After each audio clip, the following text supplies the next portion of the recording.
Assalamu alaikum, greetings of peace. Now, there's a new Netflix film that has really offended Christians, and it should offend us also. And I'm going to cover 3 points as to why. So, number 1 is that if you didn't know as a Christian or just in general, basic knowledge that Jesus is a prophet in Islam. He's one of the greatest messengers that was ever sent at his time. Now, we don't worship him as a god or a son of God. We believe that he was sent to call people to worship God. Just like Moses, Abraham, and the last and final messenger, Prophet Muhammad, peace and blessings be upon him. So Jesus is honored in Islam. To utter one bad thing against him, to deny him, to slander him, to lie against him, this can buy you a one-way ticket. Not buy you, get you a free one-way ticket to the hellfire.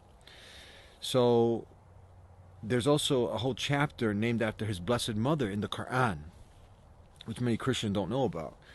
So he holds such a high level in Islam. And Islam simply means to submit your will to God, like in the Lord's Prayer, O our Father who art in heaven, hallowed be thy name, thy kingdom come, thy will be done. This means Islam, to do God's will, to submit your will to God's will. This is what Islam simply means. And a Muslim is one who does Islam, a submitter to God's will, peacefully submitting your will to God. So now, knowing that Jesus, peace be upon him, is one of the greatest messengers in Islam, and to dishonor him in any way, this is something that can land someone in the hellfire. So to say any derogatory thing about him, just like what they're doing in this Netflix film, painting him out to be someone that he's not, lying on him, slandering him, painting him out to be immoral, etc., this offends us. The same way it would offend us if when they do dishonor the last and final messenger sent to mankind, Prophet Muhammad, peace and blessings be upon him. This also angers us, upsets us, saddens us. Number 2 is, many Christians point out that, look, when they know what happens, look how the Muslim world gets in an uproar when they offend Prophet Muhammad, peace and blessings be upon him and Jesus. Now, what are you guys doing? I mean, there's close to 2 billion Muslims, those who submit their will to the one God in the world. So what are we doing now? I mean, we need to let our voices be heard. I mean, that's a discussion with our Christian brothers and sisters of humanity for another time. We give them dawah, we call them to the pure monotheism, to call them to Jesus' true message of only worshiping the Creator, not the creation. You know, explaining to him that Jesus never called people to worship himself. He called people to worship the Creator, the one God. Another discussion, no problem. But now we need to stand together. These satanic dark forces are pushing hard. And the last and final messenger sent to mankind, Prophet Muhammad, peace and blessings be upon him, said what? What did he say? He said, if you see an evil, hear an evil, what do you do? What do you do? You trying to change it with your hands? You speak out against it or hate it in your heart? We need to speak out against it. We need to stand in solidarity with, look, we all have the same father, Adam. We're all brothers and sisters in humanity. And this, as it outrages, it angers, it saddens, it offends Christians, we need to now show the same way when it offends Prophet Muhammad, when they do something, it offends us, it also offends us. When you offend Jesus, you offend Muslims. No doubt about it. And number 3, action items. What are we going to do now? Go ahead. There's been over 1 million, I believe, signatures in Brazil. This is where that film is made. And now Netflix is trying to push it out. Fox, even network, push it out. This is supposed to be a conservative, like also Christian.